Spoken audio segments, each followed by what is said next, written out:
कि एकता मिट्टी में होती है तो ईंट बनती है, एकता ईंट में होती है तो दीवार बनती है, एकता दीवार में होती है तो घर बनता है और एकता समाजों में होती है तो देश बनता है.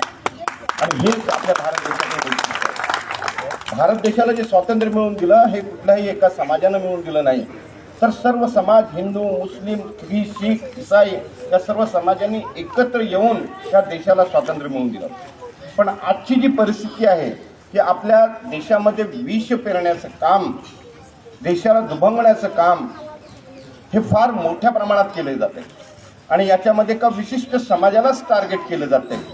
तर आपलं कर्तव्य आहे आणि विशेषतः मुस्लिम बांधवांचं कर्तव्य आहे की या देशासाठी ज्या ज्या उलमा इक्रामनी स्वातंत्र्यासाठी बलिदान दिलं, रस्त्या